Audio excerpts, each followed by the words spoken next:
Vous écoutez Le Grand Débat, issu de l'épisode S902 du podcast Faut pas pousser les ISO, diffusé le jeudi 19 septembre 2024. Cette émission vous est présentée par l'application Lumix Lab et le Lumix S9, le plein format qui transforme votre créativité en réalité avec ses luttes en temps réel.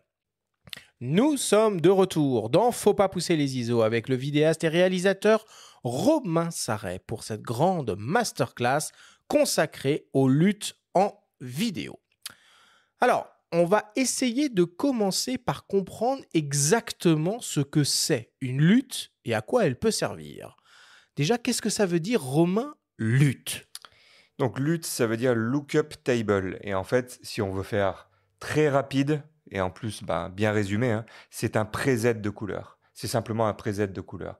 Donc si on a une image, on vient appliquer ce preset de couleur dessus, et ça donne une teinte, ou on peut faire de la conformité avec, mais en tout cas, ça va vous changer les couleurs grâce à ce preset. Et a priori, il y a deux familles de luttes. Alors, est-ce que tu peux nous parler de ça ? Est-ce que tu peux nous simplifier la chose au maximum pour les gens qui en entendent parler pour la première fois, tout simplement ? Exactement. Donc, en fait, il y a deux catégories. C'est pour ça c'est assez simple à ce niveau-là. Il y a les LUT de conversion et les LUT de style ou les LUT créatives. On les appelle un peu comme on veut. Mais en gros, les LUT de conversion, ça va être lorsqu'on tourne avec un profil de type log. Par exemple, chez Panasonic, ça va être le V-Log. Vous allez avoir une image qui est complètement désaturée, qui est pas forcément la plus nette possible, qui appelle flat. Ouais, exactement, qui est flat. Donc très peu de couleurs, très peu de contraste. Et pour lui amener une image plus flatteuse et même pour gagner du temps, on vient amener, et surtout pour la rendre conforme en fait, à un autre espace de couleur qui est le Rec 709, on vient appliquer donc une LUT de conversion, c'est V-Log to Rec 709, et donc là on se conforme. Après, c'est pas obligatoire, on peut le faire à la main, mais encore une fois, et c'est un peu le débat, ça va être un preset. Donc encore une fois, l'avantage d'un preset, c'est que c'est rapide. Et la deuxième famille, ça va être donc les LUT de style. On en parlera un petit peu après dans le détail. Mais la première va s'appliquer, donc la LUT de conversion va s'appliquer à 100%, alors que la deuxième, c'est du style. Donc on n'exagère pas sur le style et on peut mettre du 10%, 20%. C'est un preset pour donner un style qu'on aime. Alors moi, j'aimerais qu'on revienne quand même 2 secondes sur cette histoire de log qui est hyper important finalement quand on parle des luttes. Sur ce que j'ai compris, c'est que finalement, grande majorité des hybrides du marché proposent ce mode d'enregistrement en log. Et du coup, chaque constructeur a en quelque sorte son propre log. Tu parlais du V-Log pour Exactement. Lumix, il y a le N-Log pour Nikon, etc., etc., etc. Et du coup, ces conversions sont différentes d'un constructeur à un autre. C'est bien ça ? Ouais, en fait, c'est les logs qui sont différents d'un constructeur à un autre. Donc, on va pas avoir la même dynamique, on va pas avoir la même teinte, on va pas avoir, mais surtout, c'est sur la dynamique. Et en fait, le but, c'est grâce à une LUT de conversion, c'est de tous à la fin, donc si on shoot en log Pana, si on shoot en log Sony ou ce que vous voulez, à la fin, il vous faudra, quoi qu'il en soit, appliquer une LUT de conversion 709, ou alors le faire à la main encore une fois, mais on est dans la discussion des LUT. On mettra une LUT vers Rec 709 pour atteindre l'espace Rec 709, qui est donc la conformité qu'on cherche pour la diffusion des télés, etc. Mais alors pour les photographes peut-être qui nous écoutent, est-ce que ça revient à photographier en RAW et ensuite à processer en JPEG ? C'est un peu ça. Ouais. Parce qu'aujourd'hui, il y a aussi du RAW vidéo, donc en quoi le log va cohabiter avec le RAW et en quoi ça va cohabiter ?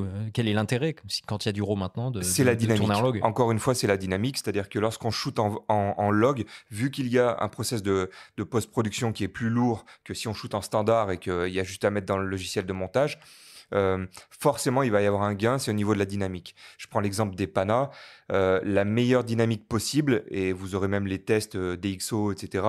C'est même CineD qui fait les tests de dynamique pour les capteurs vidéo, pardon. Et en fait, vous verrez que les meilleures dynamiques, le nombre de stops le plus élevé sera forcément en log. Chez Panasonic, ça sera de l'ordre de 13 ou 14 et ça sera en log. En standard, vous aurez quelque chose qui sera exploitable tout de suite, mais vous aurez moins de dynamique, donc moins de détails. Et pour expliquer aux gens, ça sera la dynamique, c'est le nombre de stops que vous avez, le nombre de détails entre des ombres et la lumière vive, le blanc, quoi, entre le noir et le blanc. Donc même si on est en RAW. tu veux dire. C'est-à-dire, si on est en RAW en photo, En vidéo. après, c'est au nombre de bits que ça va changer, c'est le nombre d'informations enregistrées. Les informations couleurs. Exactement. Et c'est pour ça que je ne savais pas où le placer, cette histoire-là, mais c'est important de dire aux gens, n'oubliez pas, si vous voulez utiliser les LUT, vous allez utiliser souvent donc un profil log. N'oubliez surtout pas d'enregistrer en 10 bits minimum pour justement avoir beaucoup d'informations de couleur. Shooter en log alors que vous êtes en 8 bits, ça sert quasiment à rien parce qu'à l'enregistrement, vous n'avez pas l'enregistrement de toutes les couleurs. C'est bien, on va revenir de toute façon sur la prise de vue. C'est vrai que c'est un conseil, c'est la première fois que j'entends ça, mais absolument ça semble indispensable. couler de source, mais c'est vrai que comme on a le choix entre le 8 et 10 bits exactement. dans les enregistrements. Et chez les PANA, ça sera donc essayer de prendre l'échantillonnage le plus élevé, donc ça sera le 4-2-2 10 bits. D'accord. Ok. Ouais. Donc, si je résume, en gros, le log et le RAW permettent de tirer le meilleur, entre guillemets, la quintessence du capteur, du capteur au moment de la prise de vue. Et le log est peut-être quand même plus facilement manipulable, des poids de fichiers un peu plus raisonnables comparé au RAW. Mais dans les deux cas, on peut en tout cas travailler avec ces LUT. Alors, on a évoqué le Rec 709, qui est un espace couleur dédié à la vidéo. Il n'y a pas que celui-là. Il y a le DCI P3, dont on a entendu récemment parler de Star Wars, ça. sur le nouveau Nikon Z6 III. Il y a aussi le Rec 2020 ou 2020. Ils sont tous des espaces couleurs normés pour la vidéo, un peu comme si on parlait du sRGB ou de l'Adobe 98 en photo. On vous propose d'écouter le témoignage d'Arnaud Frisch, qui est un grand spécialiste de la gestion des couleurs, qui nous explique la différence entre ces trois espaces couleurs normés en vidéo et surtout à quel usage ils se destinent. Comme en photo, on va retrouver en vidéo les trois espaces couleurs, le Rec 709, le DCI P3 ou le Rec 2020. C'est un ensemble de couleurs disponibles. Ça ne veut pas dire qu'on va les utiliser toutes. Et si on décide de filmer non plus pour YouTube, par exemple, où il y a une majorité de gens qui vont regarder ça sur des écrans qui eux-mêmes vont être uniquement capables d'afficher la palette couleurs disponible dans le Rec 709, c'est-à-dire le sRGB, à ce moment-là, si on décide de diffuser sur des écrans de meilleure qualité avec une palette de couleurs plus large, en photo, on appellerait ça l'Adobe RVB, eh bien, en cinéma, on va appeler ça le DCI P3. C'est toujours sur les couleurs saturées que ces différents espaces vont jouer. On augmente le nombre de couleurs saturées avec lesquelles on peut jouer, que l'on peut filmer. Eh bien, à ce moment-là, on va pouvoir les diffuser en DCI P3, chose qu'on ne pourrait pas en Rec 709. Et évidemment, vous l'avez compris, si on va le Graal, c'est le Rec 2020, qui est un espace colorimétrique très, très large, au plus proche de ce que l'œil humain est capable de voir. Il se trouve que extrêmement peu d'appareils de reproduction des couleurs ou de diffusion des couleurs sont capables de le faire. Même si vous prenez les meilleurs écrans au monde, ils ne sont pas aujourd'hui capables de diffuser le Rec 2020. Donc, une norme, on va dire que la norme pour YouTube, norme très large de diffusion, le Rec 709, avec déjà une palette de couleurs très riche. Et effectivement, quand on a la chance de pouvoir diffuser son film dans des conditions davantage maîtrisées sur des très beaux écrans qui affichent une palette de couleurs un peu plus riche, eh bien à ce moment-là, on va choisir la norme DCI P3, par exemple, norme qu'a choisi Apple, parce qu'ils peuvent contrôler les iPhones qui vont filmer, mais ils vont pouvoir contrôler aussi la qualité des écrans qui vont diffuser ces vidéos-là. Alors, si ça vous intéresse et que vous voulez en apprendre plus, je vous invite évidemment à retrouver tous les passionnants articles et contenus réalisés par Arnaud Frisch sur cette thématique de la gestion de la couleur, aussi bien en photo qu'en vidéo, sur son site internet qui s'appelle tout simplement guide-gestion-des-couleurs au pluriel.com. Et est-ce que je peux rajouter un petit truc ? Bien sûr. Sur le Rec 2020, en fait, c'est arrivé avec l'UHD. Et donc la 4K UHD. Ultra haute définition. Voilà, ultra haute définition. Et donc avec le HDR aussi. Donc c'est vraiment le Rec. Quand vous pensez Rec 2020, il faut penser UHD ou HDR. Mais moi, je rajouterais quand même que c'est plutôt pour le HDR. C'est vraiment un process spécial et il ne faut pas oublier, comme disait Arnaud, c'est vraiment très important. Et c'est ça, le but de tout ça, c'est quand même d'avoir des des moniteurs qui permettent d'afficher tout ça. Sinon, entre guillemets, ça sert à rien. Ah, tout à fait. Alors, précisons qu'Arnaud est aussi un grand spécialiste du HDR. Enfin, je fais une parenthèse, mais il a pas mal de cordes à son arc. Finalement, tout ce qu'il dit là, on a l'impression que c'est finalement un autre jargon qui est utilisé en vidéo et qu'on connaît, nous, les photographes, au travers du gamut, des espaces couleurs. Il a cité Adobe Il a donné RGB, des finalement. correspondances. Ouais, c'est ça, pour qu'on s'y retrouve un peu, peut-être, pour qu'on essaye d'établir des ponts. Est-ce que on peut vulgariser un peu comme ça? Ouais, parce que finalement, Rec 709, donc sRGB, DCI-P3, Adobe RVB, comme il le précisait. Donc, c'est intéressant de voir ça. Après, Rec 2020, ça, c'est autre chose. Et en photo, sur certains appareils, on a la possibilité de choisir si on veut avoir son image décrite dans le sRGB ou son image décrite dans l'Adobe 98. Est-ce que c'est la même chose du coup en vidéo? Sur un Lumix, par exemple, on peut choisir si on veut un espace Rec 709 ou un espace DCI-P3, ou c'est le Rec 709 quoi qu'il arrive? Alors, ça sera Rec 709 si on fait du standard, etc. Ouais. Et encore une fois, c'est là où c'est un peu dur à comprendre, mais Gamma et Gamut seront liés avec le V-Log. Enfin, en fait, si on shoot en log, ça sera la plus grande dynamique possible. Donc, on sera... Oui, ça, c'est un choix qu'on fait après si on travaille en log, quoi, pour le coup. En tout cas, au shoot, on shoot en log si on veut avoir le plus de possibilités en termes de couleurs et d'informations. Okay. Et ensuite, lorsqu'on est sur le logiciel d'étalonnage et de montage, on va faire une conversion en Rec 709. D'accord, c'est au moment de l'export que se fait la conversion. Exactement. Après, il n'y a pas le réglage dans le boîtier. Non. Enfin, ça sert à rien Non, ça sert à rien. Enfin, en fait, ça sera sous-entendu par déjà le choix du log, du profil, soit standard, soit neutre, soit des choses qui sont déjà Rec 709 ou en log. Et dans ce cas-là, on bascule dans quelque chose qui a beaucoup plus de dynamique. Ok. Donc, quand on s'intéresse à la couleur en vidéo, on va donc partir du postulat qu'on travaille en log et qu'on va avoir besoin à un moment donné d'une de ces fameuses luttes de conversion pour traduire ce log, on va dire 6 millibrut, dans un espace de couleur normé. Où est-ce qu'on les trouve, ces luttes de conversion? Est-ce qu'elles sont fournies par les constructeurs? Si oui, où? Est-ce que c'est les logiciels de post-production qui les mettent à disposition? Est-ce qu'on peut en trouver ailleurs sur le marché? Comment ça se passe? Alors, c'est les 3 réponses qui sont bonnes, donc bien joué.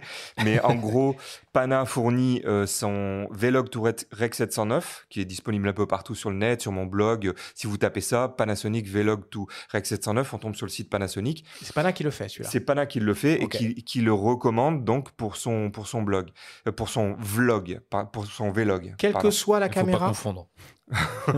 Quelle que soit la caméra, c'est la même lutte? Exactement. C'est la même lutte. Et en fait, donc justement, il va y avoir... Alors, oui et non, parce qu'on va avoir un log L sur les GH 4 et 5. Donc, c'est un V-Log Lite. Et donc là, en fait, vous n'aurez pas ça sera pas un vrai V-Log, un vrai V-Log, comme sur le plein format de Panasonic, donc la série S, donc le S1, enfin depuis l'arrivée du S1, S5, S1H, etc. C'est le vrai V-Log, le full V-Log, qui est tiré donc de la Varicam. Et donc, c'est ça qui est intéressant. Qui était payant, non via des mises à jour sur certains boîtiers, d'ailleurs. Exactement. Ce qui justifie peut-être le fait que... Ouais, exactement. Et puis maintenant, la plupart du temps, on a tout déjà intégré au boîtier.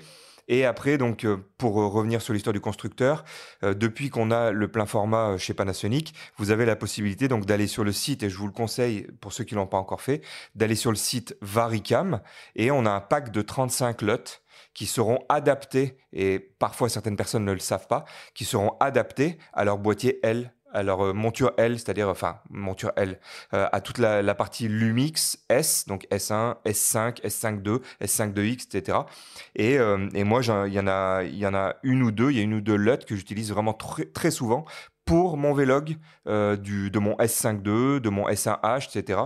Je mets Nicest, je crois, de tête. C'est vraiment une LUT que j'aime beaucoup, à la place du V-Log to Rec 709 de base. Puis on a vu en début d'émission donc, que Nikon a lancé un pack de LUT, puisque elle a fait l'acquisition de RED C'est beaucoup ça, ouais. en début d'année. Donc il y a la supervision, il y a toute la color science de RED derrière. Est-ce qu'on peut imaginer aller piocher une LUT chez une marque concurrente et l'appliquer sur ses boîtiers? Absolument. En fait, moi j'ai une énorme bibliothèque, je pense comme beaucoup de vidéastes, de LUT. Et souvent, c'est un peu comme au début, on met beaucoup d'effets. Quand on commence, on essaye, on fait des essais. On se rend compte que ça ne marche pas. Ça n'est pas fait pour, mais on peut mettre ce qu'on veut. On peut mettre du Blackmagic sur du Lumix, etc. Mais ça ne sera pas adapté. Donc, ça va faire des couleurs flashy, ça va faire des couleurs complètement rien à voir. Et tout n'est pas dans la LUT. Il faut quand même que vraiment il y ait une correspondance. Et c'est pour ça qu'aller chercher, pour répondre à ta question, pour aller chercher celle du constructeur pour la conversion, c'est vraiment une excellente idée. Mais celle des éditeurs de logiciels de post-prod, voilà. ça doit se défendre aussi, j'imagine. Ça, c'est mais je pense clairement qu'ils mettent la même, tout simplement. En fait, mais ils l'incluent. Ouais. J'ai pas vu la différence pour avoir fait le test dans Final Cut que j'utilise pour le montage et pour l'étalonnage. J'utilise aussi DaVinci, mais souvent je fais tout parce que je suis très rapide dans Final Cut.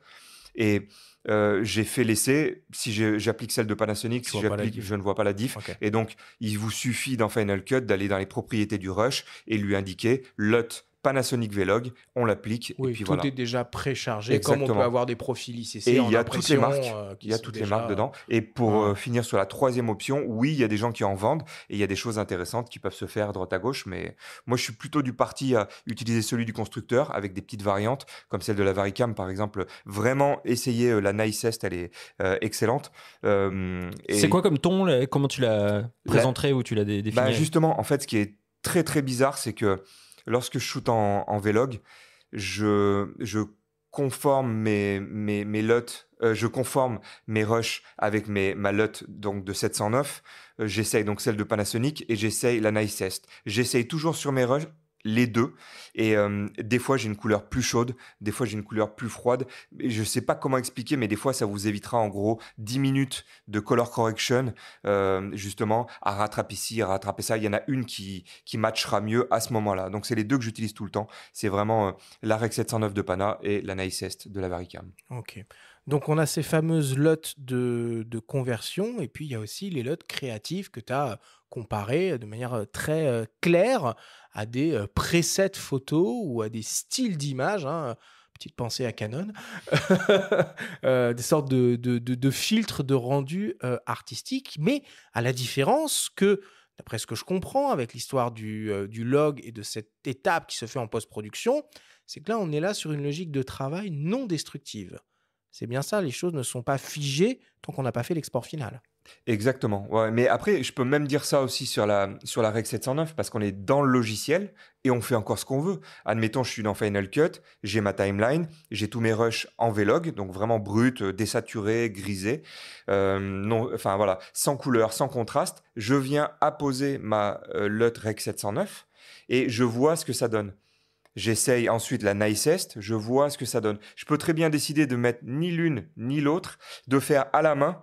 Et ça se fait à la main, bien sûr. Il y a plein de professionnels et tous les étalonneurs font ça à la main. Pas tous, mais en tout cas, voilà, ça dépend. Si on veut aller vite, si on veut avoir un rendu spécifique, mais on peut faire ça à la main. Et en fait, c'est jamais destructeur tant que tu ne fais pas l'export. Donc voilà, il y a une histoire de conversion. C'est un peu la première pierre à l'édifice. Et ensuite, on vient donner un style. La différence que je mettrai entre les deux, c'est que une LUT de conversion, on va la mettre à 100%.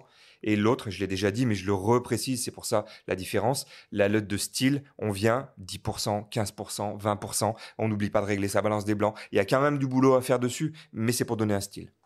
Là, on parle de destruction. Tout à l'heure, on a un petit peu abordé la question du RAW. Est-ce que du coup, une fois que tu as dit tout ça, tu vas conseiller, en vue de la post-production, de shooter en log et en RAW? Alors, en fait, c'est... Pour moi, assez simple dans ma tête, c'est qu'il y a deux situations. Il y a des situations qui méritent d'avoir beaucoup de dynamique et quand on fait vraiment un projet très poussé où il y a un besoin, vous voyez bien, hein, il y a un besoin de grande qualité si vous allez diffuser sur un 110 pouces, si vous allez diffuser dans un cinéma, etc. Si c'est un projet vraiment avec des gens qui sont attentifs à la qualité. Ou alors, il y en a d'autres, ils vont dire, bah, moi, ça va être une pub sur un smartphone à la fin. Donc voilà, enfin, pour moi, le truc, il est vite réglé. Le Vlog ne servira pas et la plus grande dynamique ne servira pas forcément, en tout cas, dans ce genre de projet-là. Donc dans ce cas-là, même un spectacle, par exemple, on va filmer un spectacle en standard. On règle bien, on règle sa balance des blancs, on shoot et on sera beaucoup plus rapide au moment du montage et de l'export. Mais c'est assez important, et on continue un peu là, ce parallèle entre la vidéo et la photo. On l'a dit, si on veut tirer un peu la quintessence de ce qu'est capable de faire notre appareil, le log ou le RAW, c'est une bonne option. On va mettre un peu à part le RAW, qui nécessite quand même un flux de travail assez avec la puissance du log maintenant et le nombre lourdin, de dynamiques, donc voilà, on l'utilise de moins en moins. on va se focaliser sur le log, mais quand on fait des photos en RAW, typiquement, la balance des blancs, c'est plus un sujet. On sait, par exemple, qu'on peut se planter un petit peu sur l'exposition, que c'est pas dramatique. Est-ce que quand on travaille en log, du coup, il y a des choses très importantes auxquelles il faut faire attention au moment de la prise de vue, qui vont donc influer sur la suite, sur lesquelles on ne pourra pas revenir? Alors attention à tout, mais attention à l'exposition. Il faut vraiment utiliser le waveform pour ne pas... je dirais que c'est plus grave. Le waveform, il faut que tu traduises pour nous, les photographes. C'est l'histogramme. Voilà, parce qu'on sait que c'est une fonction qu'il y a de plus en plus dans les appareils récents. Mais quand on fait que de la photo, le waveform, on ne sait pas trop ce que c'est. C'est l'histogramme vraiment détaillé avec les hautes lumières, les basses lumières. Et en fait, on voit limite un reflet de son image sous forme de courbe avec donc les basses lumières et les hautes lumières. Des ondes, non, même un peu. C'est des ondes, pour ça exactement. wave, Exactement. C'est un peu bizarre. Et en fait, donc pour revenir sur l'histoire de shooter en log, lorsqu'on shoot en log, il va falloir faire très très attention à ne pas sous-exposer, sinon ça va avoir tendance à bruiter. Et il faut donc toujours, on dit souvent qu'il faut shooter un peu à +1, +2 en expo, mais justement, faut faire très très attention à un truc, c'est ne pas cramer les blancs. Si jamais on crame ces blancs, c'est terminé, c'est des informations qui sont perdues. Bon, ça c'est un peu comme en photo. C'est un peu comme en photo, mais on aura... Tout à l'heure, tu parlais du RAW. Il faut bien penser qu'on n'est pas non plus en RAW. C'est-à-dire qu'en RAW, il y a quand même un avantage, parce que heureusement, c'est avec justement le poids des fichiers, on va avoir quand même plus d'informations et plus de possibilités. Et justement, même en vidéo, on a la possibilité de corriger sa balance des blancs, ce qui n'est pas le cas en Vlog. Donc attention. En Vlog, la balance des blancs doit être parfaite. Elle doit être parfaite. Il faut faire attention à tout ça. Et donc, je dirais, alors on va me retourner la question, quel est l'avantage de shooter en log? Clairement, vous allez avoir 1 ou 2 stops de plus en dynamique. C'est énorme. Et vous aurez une image vraiment magnifique. Je prends un exemple souvent... où il y a des forts contrastes sur une plage, par exemple, vous allez avoir des ombres et puis des très hautes lumières, etc. Là, vous verrez la différence. Lorsque vous shootez sur la neige avec le fort soleil, vous allez avoir des différences, etc., etc. Mais voilà, il faut très bien exposer, il faut bien régler sa balance des blancs, mais voilà, ça vaut le coup. Et dans ce souci d'optimisation, étirer quelque part la quintessence de ce que offre le capteur, parce que c'est un peu ça. Exactement. Est-ce que tu recommanderais aussi d'ajouter à ces préconisations le recours au double isonatif qu'on trouve sur les boîtiers Lumix, qu'on trouve aussi sur maintenant d'autres boîtiers? Est-ce que ça peut être un outil en plus, ou est-ce que là on est hors sujet? De toute façon, comme d'habitude, quand on est en log, il est préférable de se mettre à l'isonatif. Et concernant la série S de chez Lumix, je précise qu'il y a 2 isonatifs, c'est 640 en Vlog, 640 et 4000. Donc ça nous permet justement de toujours chercher, si par exemple je suis en extérieur, il y a pas mal de lumière, il y a même beaucoup de lumière, je vais me mettre à 640, donc le plus bas. Et c'est très intéressant, lorsqu'on shoot de nuit, de basculer sur le 4000, parce qu'on aura vraiment moins de bruit, parce qu'il n'y aura pas d'amplification, en fait, et on aura vraiment moins de bruit numérique. C'est important d'utiliser soit l'un, soit l'autre. Ok. Alors, avec ces luttes de style, donc on peut donc appliquer des effets artistiques, stylistiques, on appelle ça comme on veut, aux séquences vidéo. Est-ce qu'on peut aussi, avec ces systèmes de LUT, réussir à faire matcher le rendu image qui provient de plusieurs caméras différentes? Si par exemple, je sais pas, je fais un tournage et une caméra Lumix, une caméra Sony et une caméra Canon, est-ce qu'il existe des LUT qui me permettent d'harmoniser tout ce beau monde? Alors, ça, je ne sais pas, parce que je shoote qu'avec du Lumix. Personnellement, je pense qu'il n'y a pas de miracle non plus. Et si on règle la même balance des blancs, si on règle tout à la limite en log, il y a peut-être moyen de trouver une correspondance, mais rien de tel qu'un écran partagé dans un logiciel d'étalonnage pour faire un matching, une correspondance entre les deux, à la main. Ok. Alors, à propos de ces fameuses LUT créatives en vidéo, on peut donc soit les créer soi-même à partir de ses propres réglages, ou on peut utiliser des LUT qui sont déjà existantes, qui sont proposées soit, comme on l'a dit, par les logiciels de post-production eux-mêmes ou par des entreprises spécialisées et même des créateurs de contenu qui en proposent. Benjamin Tantôt, qu'on a reçu à nos micros récemment, à l'occasion de cette émission spéciale qu'on a consacrée sur le Lumix S9, qui fait d'ailleurs un peu la part belle au LUT, Benjamin, il propose à la vente des packs de LUT pour les utilisateurs de boîtiers Lumix et Sony. Il nous explique comment est-ce qu'il les a conçus. Alors moi, ma façon de procéder, c'est vrai qu'il y a différentes méthodes pour faire des luttes. Généralement, tu fais ça bien sérieusement en studio, tu mets des chartres, tu essaies d'avoir vraiment une bonne exposition. Alors moi, je commence un petit peu comme ça, pas forcément avec une chartre, mais je fais mon test, je fais voilà un rush de base en studio. J'essaye au moins d'avoir une image la plus neutre possible avec une balance des blancs, surtout la balance des blancs qu'elle soit assez propre, voilà, pour qu'il n'y ait pas de dérive et qu'il n'y ait pas non plus de dominante de teinte. Et puis ensuite, je commence, je mets ça dans mon logiciel. Alors moi, mes luttes vidéo, je les crée plutôt sur DaVinci Resolve. Alors à l'époque, j'en avais créé sur Premiere Pro, mais là, comme j'utilise Resolve, ça se fait très bien dessus. Et donc, je pars de ce plan de base. Alors, il faut savoir aussi c'est quoi finalement l'objectif de cette lutte. Est-ce que c'est une lutte pour une conversion, donc passer d'un log à un Rec 709, ou plutôt une look créative? Et donc, là, il faut un peu trifouiller sur les réglages. Alors, il faut savoir aussi que sur Resolve, tous les paramètres ne sont pas pris en compte pour la lutte. Toi, tu peux les faire, mais en fait, ces paramètres ne seront pas enregistrés dans la lutte. Donc, il faut déjà, et ça, c'est pas toujours très explicite sur le logiciel. Donc, il faut déjà trouver sur son logiciel quels paramètres. Souvent, c'est le contraste, la saturation. Je crois qu'il y a les courbes. Mais par exemple, les roues chromatiques, au niveau en tout cas des changements de teinte, je ne crois pas que c'est toujours pris en compte pour la lutte. Et puis après, voilà, l'idée, c'est de. Alors, souvent, les 2-3 premières luttes, je les trouve assez facilement parce que je vais sur des ambiances que je connais un petit peu, des tons, à savoir si c'est plus des tons chauds dans les hautes lumières, je refroidis un petit peu les bleus. Souvent, je pars de look un petit peu classique et puis après, je fais quelques exemplaires différents avec quelques variantes. Et puis bien sûr, après l'idée c'est que la lutte fonctionne sur mes plans, mais pas uniquement sur mes plans, mais évidemment sur un maximum de plans. Et donc j'essaye de prendre d'autres plans, généralement de la caméra en question, si c'est une lutte qui va s'appliquer que sur un type de log. J'essaye aussi, pour des looks créatifs, donc des luttes créatives qui peuvent s'appliquer sur un Rec 709. Je peux prendre aussi des rushs libres de droit sur Internet, comme ça. J'essaye vraiment de vérifier que ma lutte soit compatible avec le plus grand nombre de plans. Aujourd'hui, les luttes, tu peux très facilement diminuer leur opacité comme un calque. Donc, si jamais la lutte du créateur est trop intense, tu peux toujours l'adoucir. La lutte de conversion, ça idéalement, il faut la laisser telle quelle, mais après le look, ça, tu peux en faire ce que tu veux.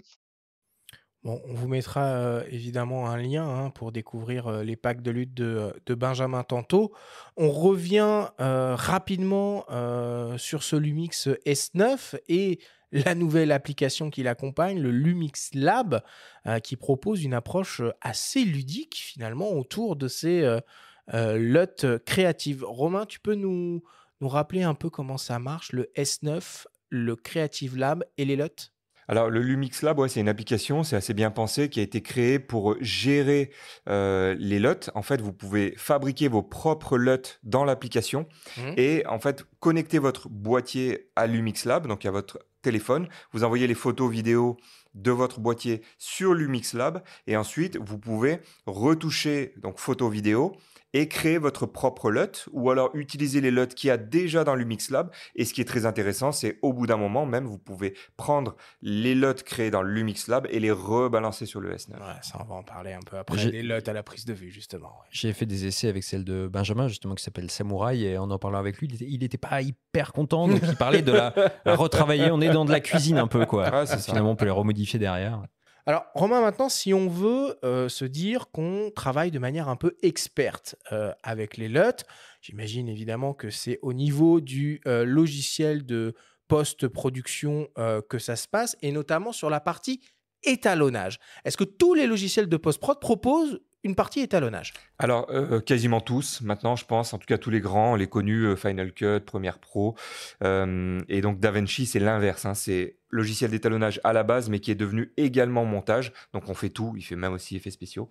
Mais oui, on fait le montage et l'étalonnage souvent dans le même. Et si on veut pur étalonnage avec le meilleur logiciel du monde, ça sera DaVinci Resolve. Ok. Mais dans sa version pro. On a quasiment toutes les fonctions avec la version gratuite et on va s'arrêter Ouais, à ça, des... c'est dingo de toute façon. Ah, c'est chouette, hein. Ouais, C'est vraiment chouette. Ouais, non, mais c'est des fous et dans le bon sens du terme. On s'arrête à des... Il y a que le 4096, donc la vraie 4K, tu peux pas faire d'export, et le 10 bits, je crois qu'il n'est pas pris en charge. Ça, c'est pour moi un gros handicap. Mais en tout cas, pour la plupart des gens, on peut déjà s'amuser et faire du montage gratuitement avec un logiciel extraordinaire. Ouais. Les LUT, elles ont un format qui est un petit peu universel. C'est ce fameux format cube. Cube, ouais, c'est ça. Ouais, ouais.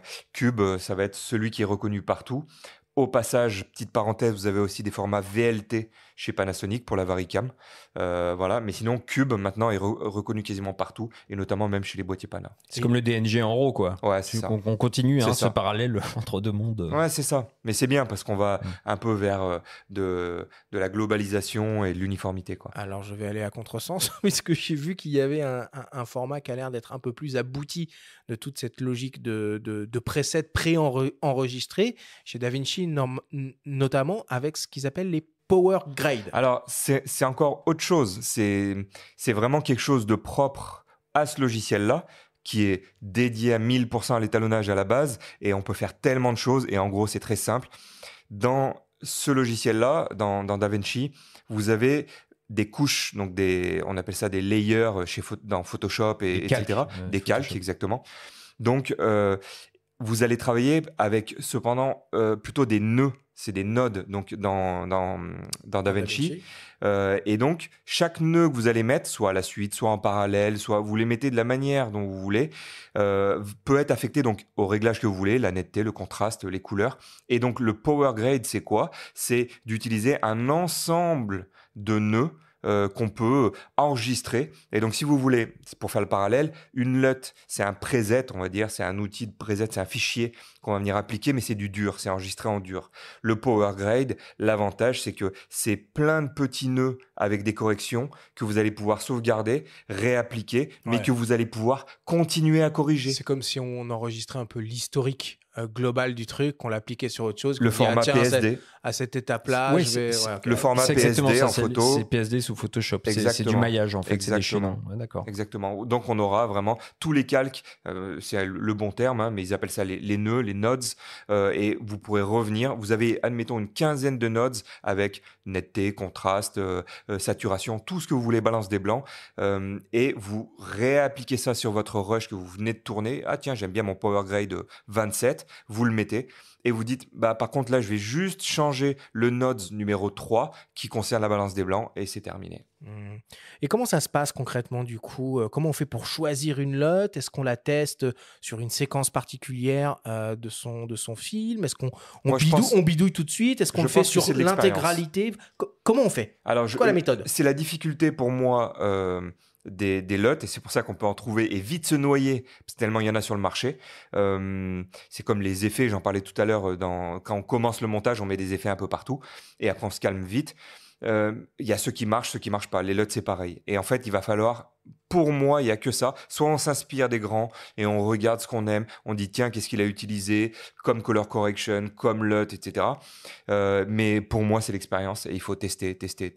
C'est vraiment intéressant d'avoir ensuite 5, 6, 7 LUT qu'on utilise un peu toujours et qui marchent bien. Qu'on connaît bien. Exactement. Et qu'on arrive à manier, on voit le rendu, quoi. Ouais, ce serait un peu comme dans DxO Film Pack, quand on commence à regarder un petit peu toutes les simulations de films, on peut se noyer très très vite. Et au passage, c'est un avertissement que je peux donner. J'ai commencé comme tout le monde en achetant des packs de LUT, en téléchargeant des packs de LUT gratuits, etc. Et on se noie avec une bibliothèque de 1000 LUT, et à la fin, on ne sait même plus quoi appliquer. Donc, attention à tout ça. Il vaut mieux d'abord regarder les visuels, les rendus, voir les images qui nous plaisent et essayer de comprendre et de voir comment ça a été créé.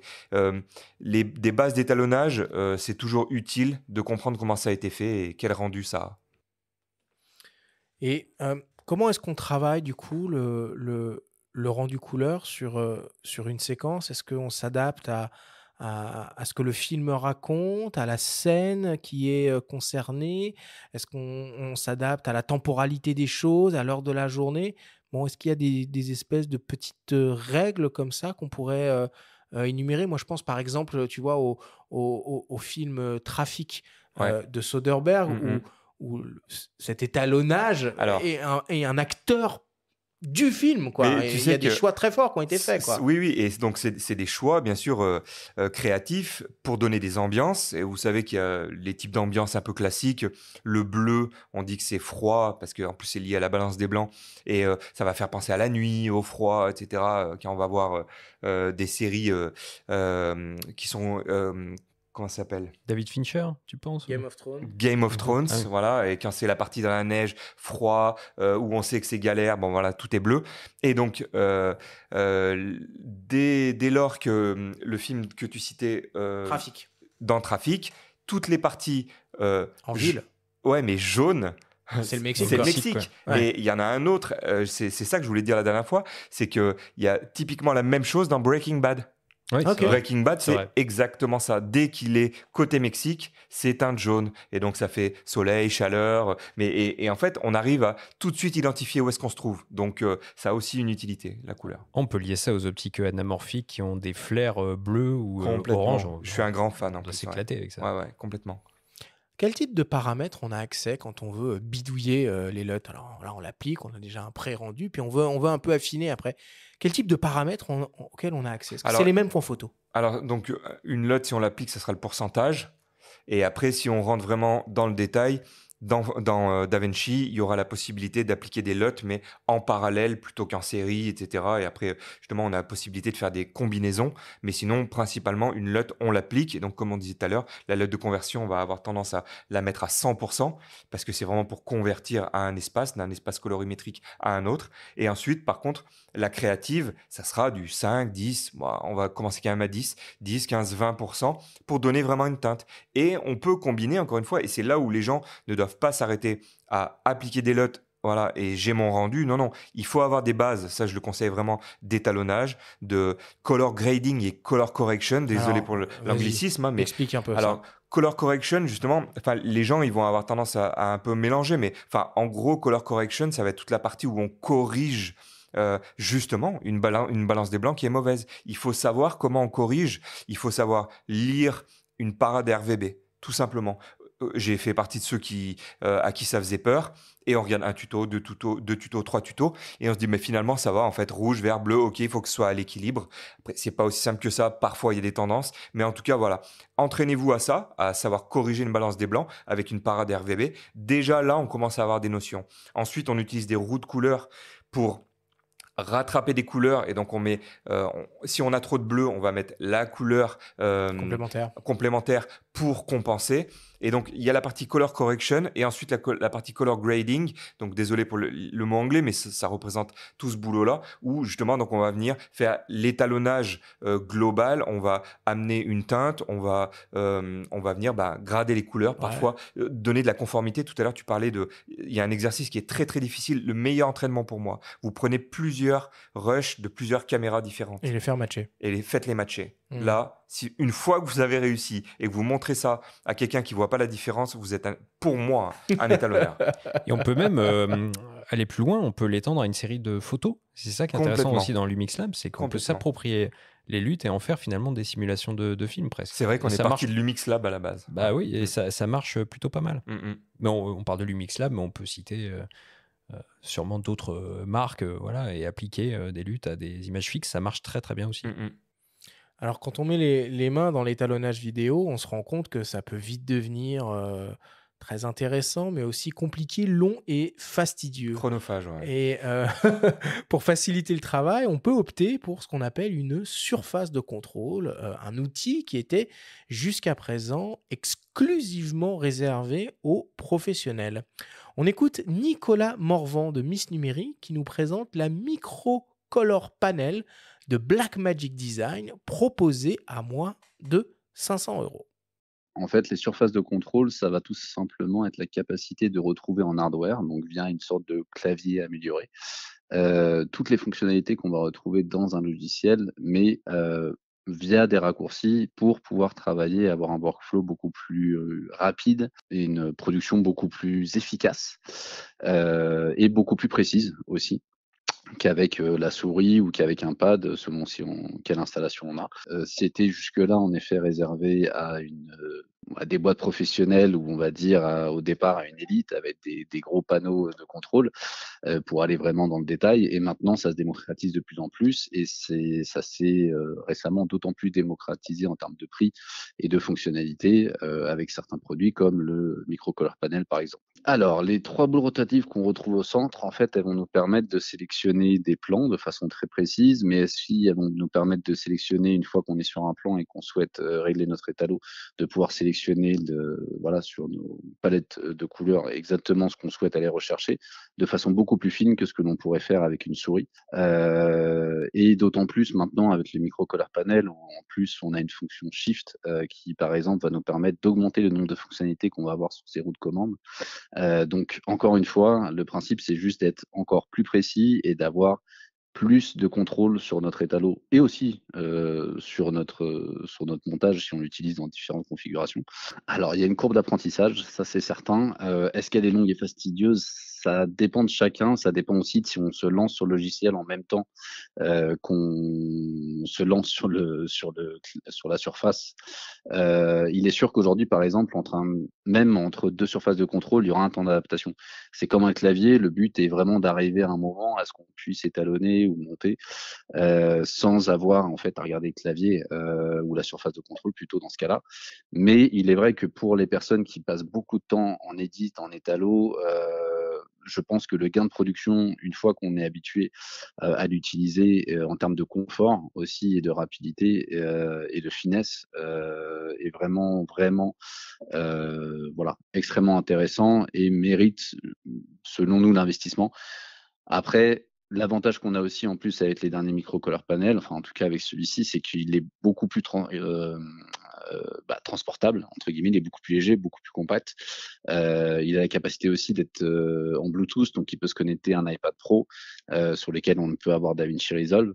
Donc voilà, ça devient, on va dire, de plus en plus complet, mais en même temps de plus en plus simple à utiliser et de plus en plus démocratisé, en résumé.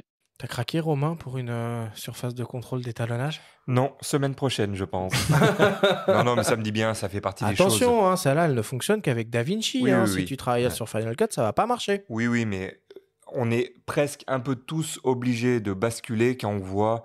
Ça fait quand même des années que je bosse un peu dessus, mais vu que je suis très rapide et relativement efficace à mon goût dans Final Cut, j'arrive pas à lâcher. Mais en parallèle, je continue DaVinci et tous les mois, tous les 2 mois, il nous amène encore des nouveautés incroyables. Tu proposes des formations dessus? Alors Ça m'intéresserait. sur Final Cut, je pense que je vais lancer ça, tellement j'aime ce logiciel. Je pense que je vais lancer des formations là-dessus. Bon, après, je fais juste une toute petite parenthèse, hein, on pourrait dédier une émission entière là-dessus. Après vient aussi le débat de tous ces grands éditeurs. Est-ce que Apple va continuer à faire tourner Final Cut indéfiniment? On se rappelle de Aputure, hein, pour ceux qui pouvaient se souvenir de ce logiciel de photo qui était proposé par... c'est pas Aputure, Aperture. Aperture, On se souvient d'Aperture, ce logiciel de photo qui était proposé par Apple et qui a été abandonné.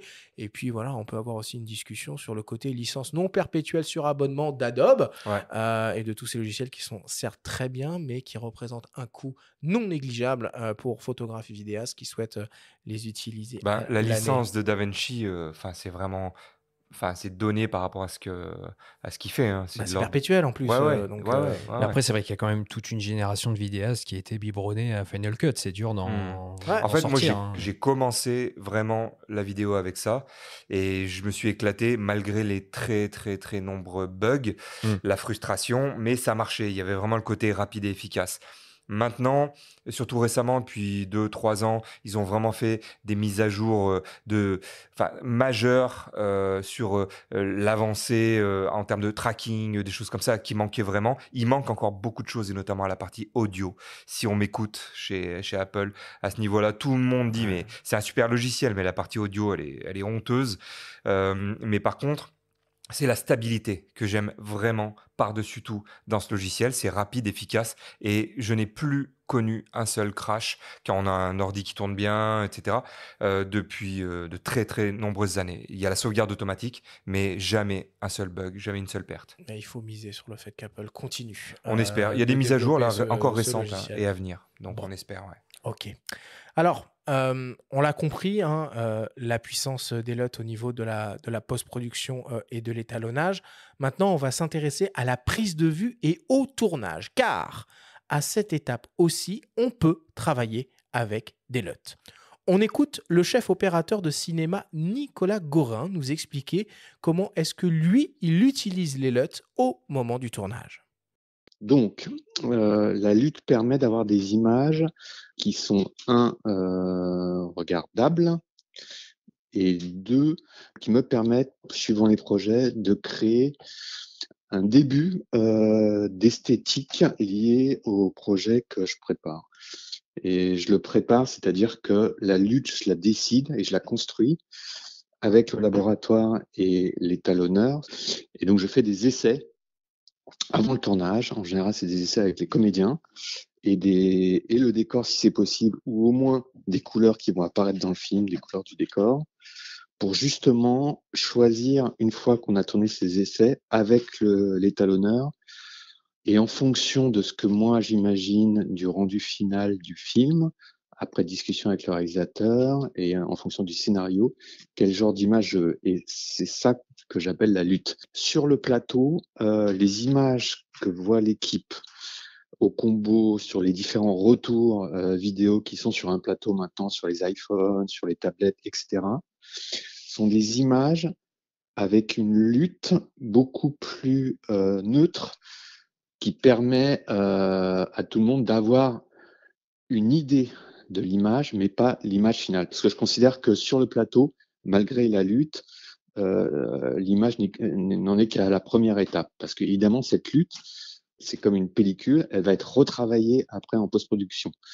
Et donc sur la caméra, en général, j'ai la lutte, je peux appeler la lutte dans le viseur, j'ai le RAW ou le log, c'est plutôt un log en fait, pour voir si jamais j'ai un doute sur l'exposition dans les cas extrêmes, c'est-à-dire les hautes lumières et les basses lumières, est-ce que j'ai encore de l'information ou j'ai rien du tout?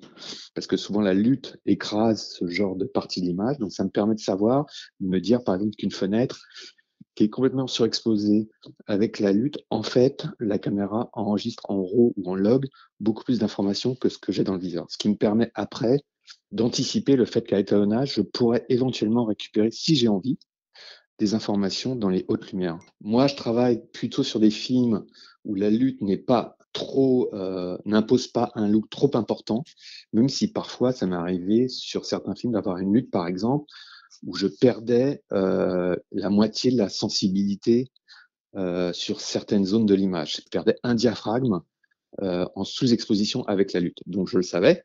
Donc du coup, d'où l'importance de travailler avec une lutte, d'exposer en fonction de la lutte. C'est-à-dire que j'avais tendance sur le plateau, même si la lutte n'était pas forcément visible sur le combo, à surexposer mes images, sachant qu'après la lutte allait redescendre l'ensemble des images, quoi. Donc c'est pas l'idéal, mais ça marche plutôt bien. Mais en général, j'essaye de pas partir dans des luttes trop extrêmes, quoi. Après, les films que je fais ne s'y prêtent pas non plus. Bon. C'est vraiment intéressant quand même c'est passionnant d'entendre ça, parce que ça va chercher loin, ça veut dire qu'il a déjà une idée du rendu final. C'est pas le cas de tout le monde, mais c'est vrai que si on s'y prend tôt, encore une fois, dans le process, ça veut dire qu'on sait ce qu'on veut à la fin. C'est vachement intéressant d'entendre justement qu'il va presque régler son expo en fonction de ça. Et c'est cool, ça évite les mauvaises surprises justement lorsqu'on fait l'étalonnage. Je tiens à préciser aussi que Pana gère très bien, donc Lumix gère très bien ça depuis très longtemps, c'est-à-dire l'affichage des LUT, et donc c'est important de le préciser. Quand on shoot en Vlog, donc c'est une image désaturée, c'est une image décontrastée, c'est très difficile parfois donc d'exposer. Il faut des outils comme le waveform, on en parlait, donc à l'écran, et heureusement ces boîtiers ils proposent ce genre d'outils. Mais parfois même faire le point, si on utilise un focus manuel avec de l'anamorphique, si vous avez une image qui est complètement désaturée, décontrastée, ben, ça va être difficile même de voir le point correctement. Donc bien sûr, après, il y a des outils aussi pour ça. Mais c'est vrai, je te coupe Ouais. parce que c'est ce qu'il dit au début. Il dit je fais en sorte que les images soient regardables. Oui, Et c'est marrant parce que Mais j'ai filmer en format flat, Ouais. c'est hyper déstabilisant. Ouais. Parce Et- qu'on a un truc crado et on Ouais. se dit, mais là, en fait, je suis en train d'enregistrer un truc qui va donner quelque chose sans relief, quoi. Et dans le cinéma, vu qu'il y a un assistant pour le focus qui a son propre écran, heureusement que, je pense, il a sa LUT de conversion, parce que justement, ça lui permet, avec le contraste, de voir où est le focus et de bien travailler son Bah, focus. et là, ce qu'il dit aussi, c'est que donc il a cette vision sur la LUT, mais il a la vision aussi sur l'euro. C'est-à-dire qu'il a, en fait, Ouais. ça doit être dur de se concentrer sur la composition derrière quand Mm. on a autant d'importance qui est attachée à la Complètement. gestion de la couleur.